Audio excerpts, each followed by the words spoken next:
This isn't a story I ever thought I'd tell. For 20 years, my life was a successful project. That's the only way to describe it. I was Cale, a husband to Aurora and the father of 3 kids. On paper, we had it all. The house, the dog, the family vacations. We were the benchmark. I believed in the data.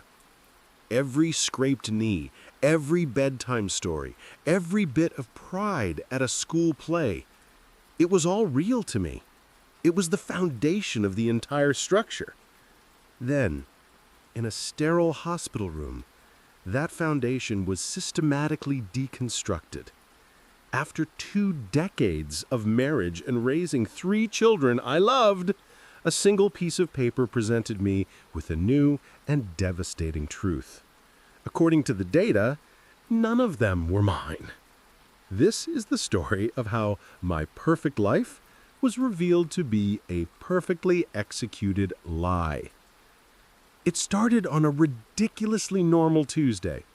I was in the garden, Aurora was on the phone, Liam, our oldest at 19, was home from college working on his car. Chloe, 17, was upstairs, and Noah, our youngest at 14, was kicking a soccer ball against the garage door. It was a portrait of domestic chaos, and it was my entire world. Then, a sharp pain in my chest, not a muscle pull, a white-hot agony that sent me to the ground. The last thing I saw was Noah's terrified face. I woke up to the smell of antiseptic and the steady beep of a heart monitor. Aurora was there, her hand in mine. The diagnosis was a minor heart attack, a warning shot, the doctor called it, a wake-up call. I was lucky. They ran a full battery of tests, blood work, genetic panels for hereditary conditions, the works. I was just a patient focused on getting back to my family. The morning of my discharge, the cardiologist, Dr. Evans, came into my room. He had a file, but he wasn't looking at it. He was looking at me with a strange mix of professional detachment and pity. "Cale," he started, "your recovery looks good. Your prognosis is excellent." I felt a wave of relief. That's great news. I'm ready to get back to my family. He nodded slowly. "About your family," he said. "We ran a full series of blood panels, including some advanced genetic marker tests." "Okay," I asked. "Did you find something?" He finally opened the file, using it like a shield. "We did. Cale, this is a difficult conversation. Hospital policy in these cases sometimes involves cross-referencing familial genetic markers. Your wife and all 3 of your children have been patients in this hospital network, so their basic data was on file." I was lost. I don't understand. Dr. Evans looked me straight in the eye. "Cale, we found a significant anomaly, a genetic impossibility. According to the data on file and the new sample we took from you, there is a 0% chance that you are the biological father of any of your 3 children." The words were just sounds. 0%. Biological father. Anomaly. It was technical jargon. My brain tried to flag it as an error. "That's impossible," I said, letting out a strange laugh. "There's been a mistake. You mixed up the samples, right?" "We ran it again," he said softly, "and then a 3rd time. The results are conclusive. The genetic markers are not there. I am so sorry." The heart monitor sped up, a frantic alarm in the silent room. 20 years. Liam's first steps. Chloe's first word, Dada. Noah's hand in mine, a montage of a life I thought was mine, now exposed as a fiction. The doctor was saying something about support services, but I only heard the echo of his words, 0% chance. I drove home with Aurora. She was talking about prescriptions and healthy dinners. I just stared out the window. I looked at the woman I had known for 2 decades, and a single, terrifying question formed in my mind. Who are you? That first night home was a new kind of hell. The kids had made a welcome home dad banner. They hugged me one by one. Liam's strong embrace, Chloe burying her face in my shoulder, Noah holding on tight, whispering, "We were so scared, Dad." My love for them was a physical, tangible thing. But when I looked at them, really looked at them, the doctor's words came back. I started searching their faces for discrepancies, for data I'd missed. Liam's sharp jawline, not mine. Chloe's green eyes. Both Aurora and I have brown. We'd always explained it away as a recessive gene. Now it felt like a clue I'd been too blind to see. Sleep was impossible. I lay awake, my mind becoming an auditor, sifting through 20 years of records, re-examining every piece of evidence under a new, horrifying light. My life was now a cold case. A memory from Noah's birth surfaced. A nurse had said, "Oh, he has your nose." I'd been proud, but I now remembered Aurora's sharp, almost panicked correction. No, he's all me, the spitting image of my father. At the time, I filed it away as an odd comment from a tired new mother. Now it looked like a frantic course correction of a flawed narrative. I went back further, to Chloe. The year she was conceived, I was working nonstop. Aurora complained I was distant. She started going on more girls' nights and took a week-long trip to the coast. I'd encouraged it. I remember calling her hotel, and her voice sounded flustered before she quickly hung up. She came back, and a few weeks later, she was pregnant. I saw it as a project milestone, a sign our marriage was back on track. Now the timing of that trip was a dark, ominous cloud. Then Liam, my firstborn. The day he was born was the happiest of my life, but even there, my memory, now weaponized, found a data point. Our friend from college, Marcus, my best friend. He was at the hospital when Liam was born. I remember a strange moment. Aurora was holding Liam, and Marcus reached out and brushed a hair from Liam's forehead. The look that passed between him and Aurora, it wasn't for me. It was intimate. A shared, secret glance. At the time, I processed it as two people sharing my joy. Now I saw it for what it was. A stolen moment of parenthood. Marcus, my best man. The pieces began to click into place with a sickening final thud. The suspicion became an obsession. I was a ghost in my own house. I watched Aurora's every move, the way she angled her laptop screen, the vague answers. The questions screamed in my head, but I swallowed them. The hospital's finding was clinical. I needed my own data. I needed independent verification. One night, I moved through the house like a spy. My hands were shaking. I took strands of hair from Chloe's brush. I took Noah's toothbrush. I found a gym shirt of Liam's, and I plucked a few hairs from my own head. I placed each sample into a separate, meticulously labeled Ziploc bag. The entire act felt like a betrayal, stealing the very essence of the people I loved to confirm a truth I knew would destroy me. I ordered a paternity test kit online to a P.O. box in the next town over. The drive to mail the samples felt like a journey to my own execution. I dropped the envelope in the mailbox. The metallic clang sounded like a cell door slamming shut.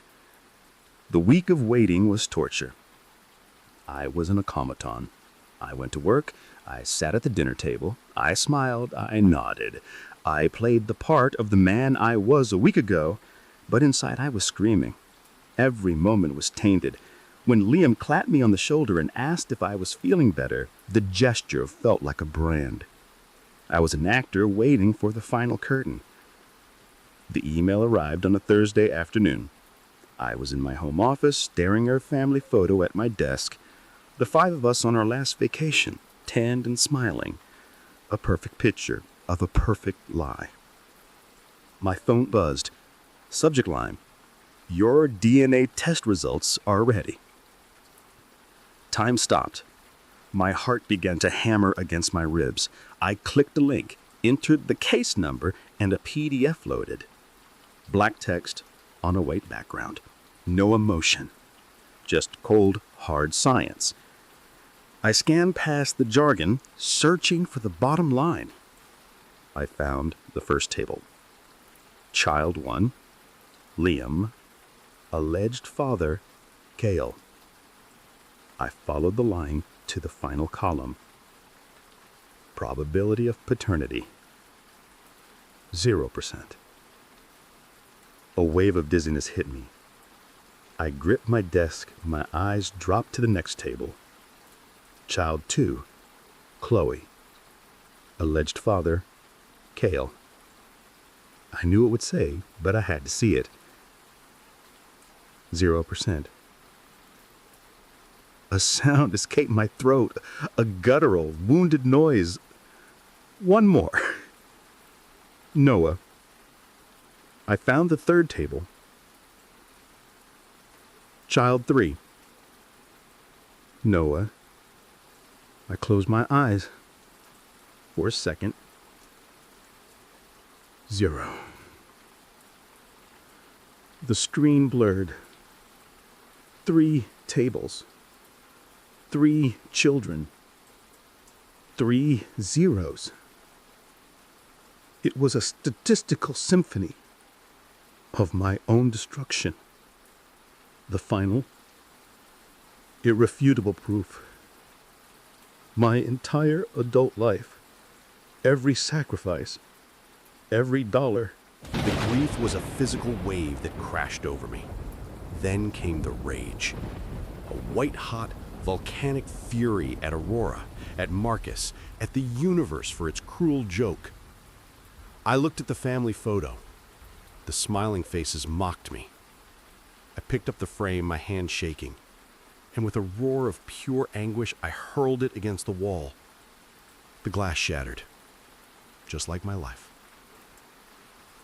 I stared at the broken frame and knew what I had to do. The performance was over. I waited until the kids were out. Liam with friends, Chloe at a movie, Noah at a sleepover.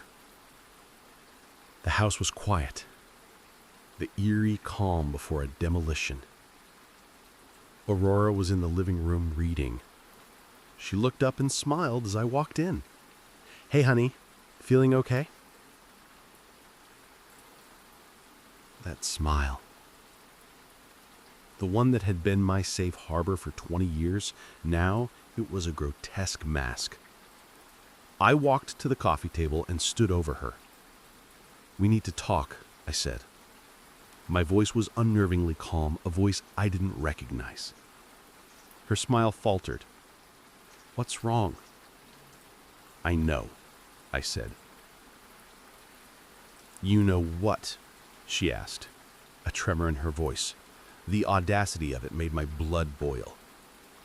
I pulled the folded printouts of the DNA results from my pocket. I laid them on the coffee table. 3 pages, side by side. I watched her eyes scan the first page. The color drained from her face. Her mouth opened, but no words came out. 20 years, Aurora. My entire life. "Cale, I can explain."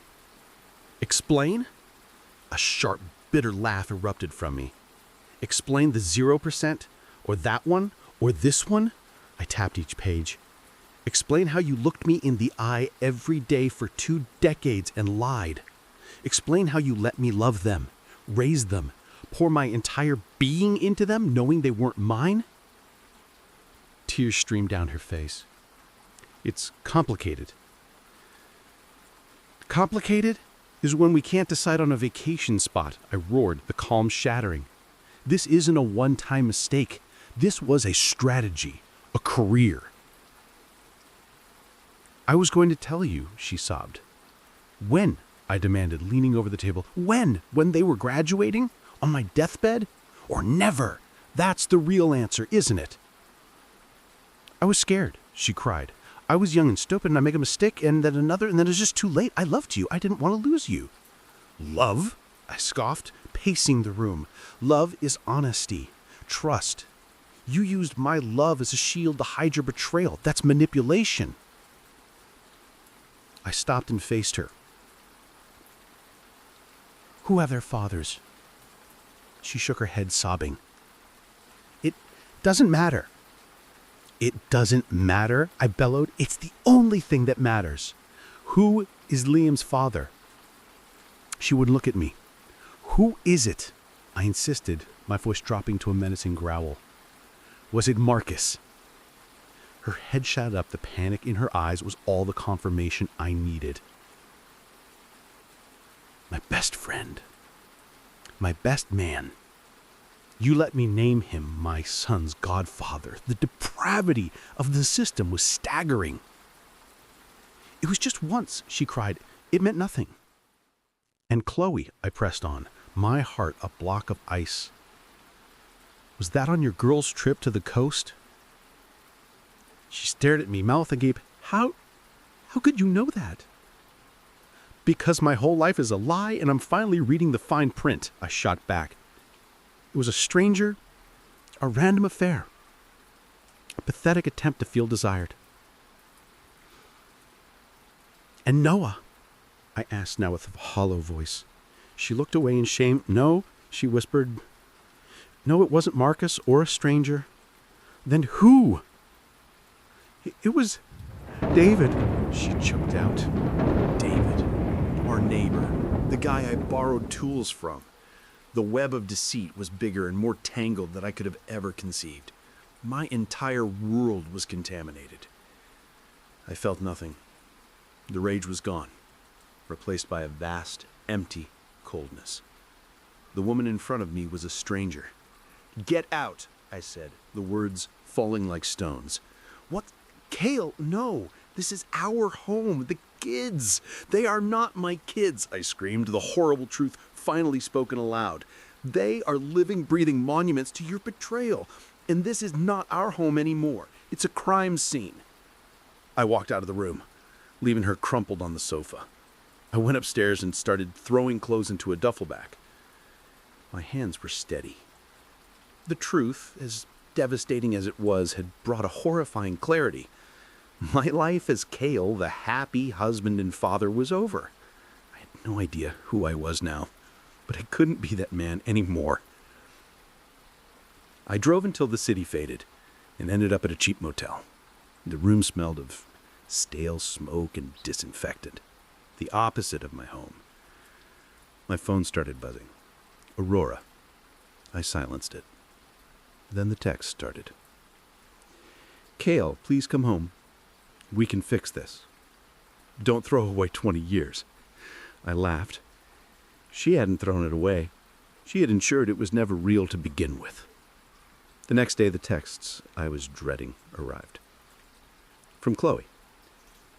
Hey, Dad, Mom said you're not feeling well. Is everything okay? What could I possibly say? Then a text from Noah.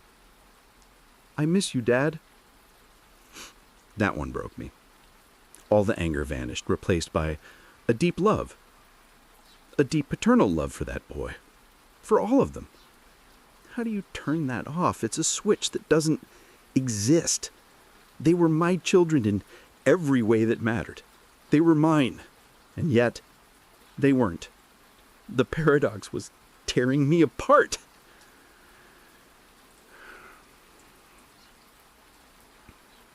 After 3 days, I knew I couldn't run. I texted Chloe back. Meet me at Miller Park this afternoon. Just you, Liam, and Noah. Seeing them walk across the grass towards me was one of the hardest moments of my life. I considered telling them everything. But looking at their faces, at the trust in their eyes, I couldn't do it. I couldn't be the one to detonate their world. Dad, what's going on? Liam asked. I took a deep breath. Your mom and I were going through some very serious problems. Things from a long time ago have come up. I need some time and space to figure things out. It was a flimsy explanation, but they could see the pain in my eyes. So you're not coming home? Chloe asked. All right, Al, I said. But that has nothing to do with you guys. Do you understand me? I love you more than anything in this world. Nothing will ever change that. I was lying and telling the truth at the same time. The circumstances had changed everything, but the love was still there, a stubborn fire in the ruins. It's been months now. I have a small apartment on the other side of town. It's sparse and impersonal, but it's quiet. I see the kids every weekend. I am still their dad. I help Noah with his homework. I give Chloe advice on college. I talk to Liam about his future. But there is a chasm between us. An invisible wall of truth only I can see. I look at them and see the faces of Marcus and David and a stranger. But then Noah will laugh, a goofy snort, just like mine. A habit, learned, not inherited. And in those moments, the wall disappears. In those moments, I know that 20 years of love and shared experience has to mean more than genetic markers on a page. It has to. I have filed for divorce. There was no other path forward. The betrayal was too deep, the lies too vast. The trust, the bedrock of the project, had never existed at all. I've started seeing a therapist. We talk a lot about identity. If I am not a husband and not a biological father, then who am I? My identity was completely wrapped up in my family. Now I feel like a man without a country. The central question remains: what does it mean to be a father? Is it a biological function? Or is it the thousands of nights you check for monsters? The pride at a graduation? The steady hand in a crisis? Is it the unconditional love that remains even after the most devastating betrayal? This is my new reality. A father without a biological link to the children who own his heart. A man starting over. I honestly don't have the answer. If you were in my shoes, could you walk away? Or can 20 years of real, hard-earned love conquer a lie of this magnitude? Let me know what you think in the comment.